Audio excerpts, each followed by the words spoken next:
Hello students, I feel you are here and healthy. And now we are going to discussing on objective sentence. आज हम objective sentence के विषय में जानेंगे। Objective sentence होता है those sentences which give the sense of wish, bless or curse are known by objective sentence. After those sentences which give the sense of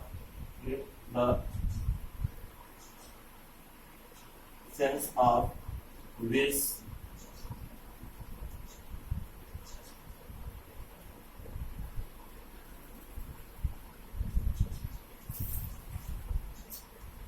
bless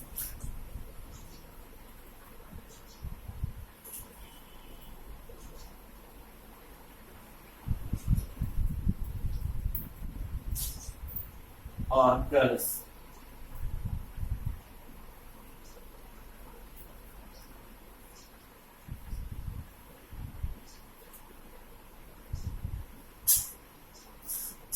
are known by objective sentence.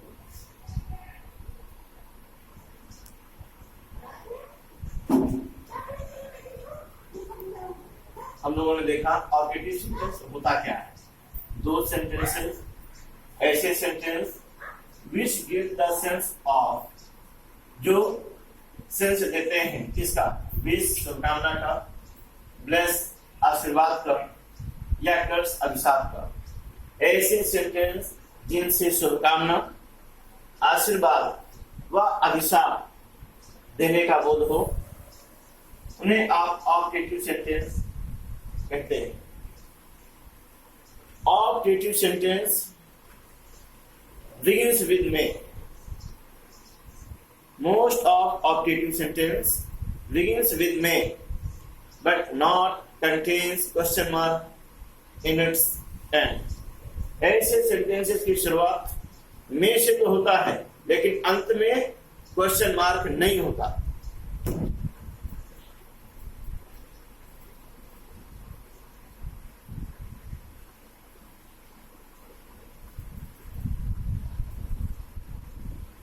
This type of sentence begins with may,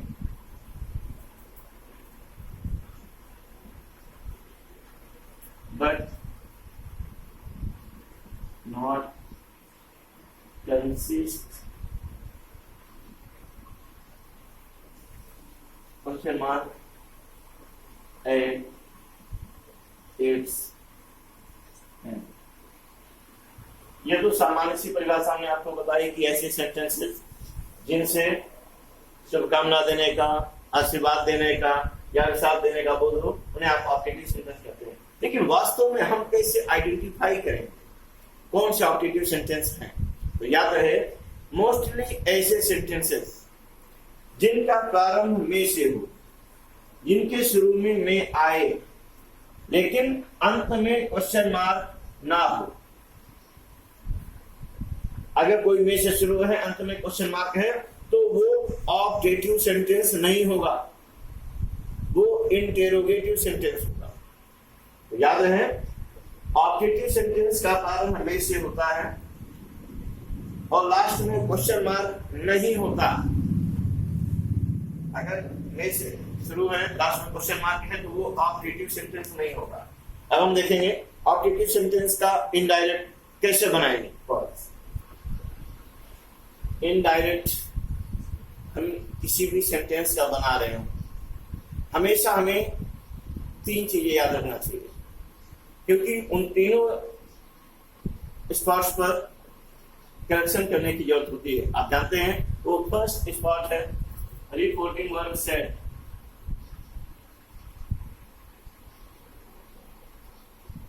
reporting verb said के स्थान पर पहला correction होता है। Second correction comma inverted comma के स्थान पर होता है।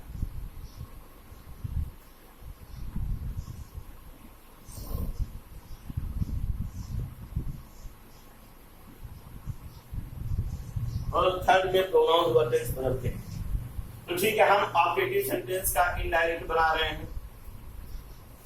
ऑब्जेक्टिव सेंटेंस आपने जाना अभी ऐसे सेंटेंस जिनसे आशीर्वाद देने का, अभिशाप देने का या शुभकामना देने का बोध होगा, तो आप अपने ऑब्जेक्टिव सेंटेंस कहते हैं। तो सीधी सी बात है, इस प्रकार के सेंटेंसेस का इनडायरेक्ट बनाते समय आप रिपोर्टिंग वर्ब सेड के स्थान पर आवश्यकता अनुसार विश्ड, ब्लेस्ड या कर्स्ड का प्रयोग करेंगे। अगर सेंटेंस से शुभकामना का संज जाता है तो आप विश्ड करेंगे, आशीर्वाद का संज जाता है तो आप ब्लेस्ड करेंगे, अभिशाप का संज जाता है तो आप कर्स्ड करेंगे। लेकिन हम किसी के लिए दुआ कर रहे हैं, मिन्नतें मांग रहे हैं, ईश्वर से प्रार्थना कर रहे हैं किसी के लिए, तो उसके लिए हमें प्रेयर का प्रयोग करना होगा। तो हमने देखा शुभकामना के लिए विश्ड, आशीर्वाद के लिए ब्लेस्ड, अभिशाप के लिए कर्ज, और किसी के प्रति दुआ करने के लिए, मिन्नत मांगने के लिए, ईश्वर से प्रार्थना करने के लिए हम प्रेयर का प्रयोग करते हैं। सेकंड करेक्शन में देखते हैं हम लोग। Second correction comma inverted comma के साथ करते हैं और यहाँ पर हम लोग कंजंक्शन का प्रयोग किया करते हैं। और ऑब्जेक्टिव सेंटेंस में आप कंजंक्शन दैट का प्रयोग करते हैं। ऑब्जेक्टिव सेंटेंस में कंजंक्शन दैट का प्रयोग होता है। और ऑब्जेक्टिव सेंटेंस के इनडायरेक्ट बनाने की थर्ड मोस्ट इंपॉर्टेंट फैक्ट है कि ऑब्जेक्टिव सेंटेंस का इनडायरेक्ट बनाते समय इसे असर्टिव सेंटेंस में कन्वर्ट करते हैं। इसे असर्टिव सेंटेंस बनाते हैं, यानी कि सेंटेंस की शुरुआत सब्जेक्ट से करें। अभी सेंटेंस की शुरुआत में से होता है।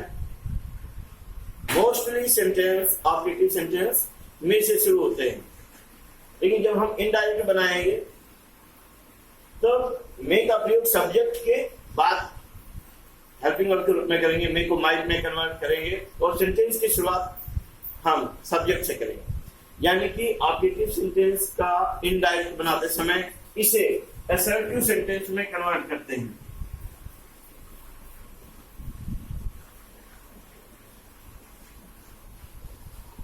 ऑब्जेक्टिव सेंटेंस का इनडायरेक्ट बनाते समय इसे असर्टिव सेंटेंस में कन्वर्ट करते हैं। यानी कि असर्टिव सेंटेंस की शुरुआत subject plus helping verb plus main verb plus other से होगा।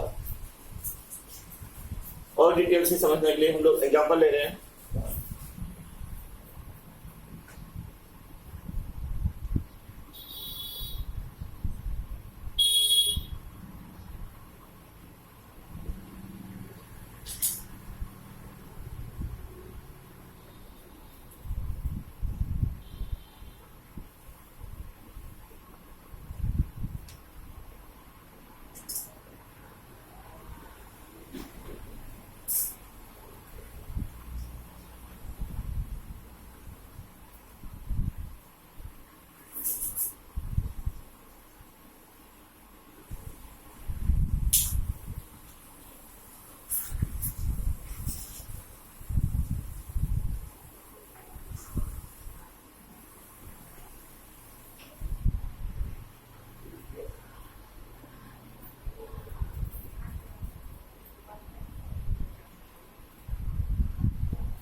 जी हम लोग देख रहे हैं फादर सेड्स may you prosper in life.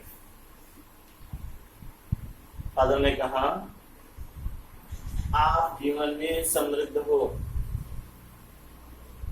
आप जीवन में समृद्ध हो। तो यानी कि फादर आशीर्वाद दे रहे हैं। फादर आशीर्वाद देने का बोध हो रहा है, हम लोग ब्लेस्ड करेंगे। ब्लेस्ड कंजक्शन दैट लगाते हैं। और उसके बाद बताया गया था कि ऑब्जेक्टिव सेंटेंस को हम इसे असर्टिव सेंटेंस में कन्वर्ट करते हैं इनडायरेक्ट बनाते समय। और असर्टिव के लिए पहले सब्जेक्ट आएगा। सब्जेक्ट है इसका यू, सब्जेक्ट यू है। यू सेकंड पर्सन है, सेकंड। तो हमने देखा यू सेकंड पर्सन है। Second person change by object, और यहां पर ऑब्जेक्ट नहीं है। तो हमने बताया था जब रिपोर्टेड स्पीच में सेकंड पर्सन का प्रोनाउन हो, और चूंकि सेकंड पर्सन के प्रोनाउन को रिपोर्टिंग वर्ब से ऑब्जेक्ट से बदलते हैं, और रिपोर्टिंग वर्ब में ऑब्जेक्ट ना दिया हो, ऐसी स्थिति में हम थर्ड पर्सन का या फर्स्ट पर्सन का कोई भी ऑब्जेक्ट मान लेते हैं। कोई भी ऑब्जेक्ट मान लेंगे हम। चलिए मी मान लेते हैं, पिताजी ने मुझसे कहा। लिखना कोई जरूरी नहीं है, आप मान लीजिए और उसी से कन्वर्ट कीजिए। यहाँ पर लिखना कोई जरूरी नहीं है, मैं तो समझाने के लिए यहाँ पर लिख दिया हूं। You second person change by object, और ऑब्जेक्ट है मी। यू सब्जेक्ट के रूप में आया है, तो हम ऑब्जेक्ट को भी सब्जेक्ट बनाएंगे। तो मी को सब्जेक्ट बनाएंगे, हो जाएगा आई। और मे को माइट में कन्वर्ट करते हैं, मे को माइट में कन्वर्ट करेंगे, और शेष कॉपी हो जाएगा प्रॉस्पर इन लाइफ। अब देखिए सेकंड सेंटेंस में रिपोर्टेड स्पीच सेम, ऊपर भी था मे यू प्रॉस्पर इन लाइफ, नीचे भी है मे यू प्रॉस्पर इन लाइफ, लेकिन इसका रिपोर्टिंग वर्ब का सब्जेक्ट बदला हुआ है। रिपोर्टिंग वर्ब का सब्जेक्ट यहां पर बिगर है, लेकिन हम बिगर के साथ यहां पर ब्लेस्ड नहीं कर सकते, क्योंकि लोग आशीर्वाद भी उसी से लेना पसंद करते हैं, उसी से लेते हैं जिसकी इमेज हो उनके माइंड में, जिनके मनोमस्तिष्क में उसके प्रति इज्जत हो। मिठाइयों पर लोग तरस खाते हैं, उनके प्रति सम्मान नहीं रखते हैं। तो ऐसी स्थिति में हम यहाँ पर ब्लेस्ड नहीं करेंगे। तो करेंगे क्या? यहाँ पर प्रेड करेंगे, क्योंकि भिखारी दुआ कर रहा है ईश्वर से।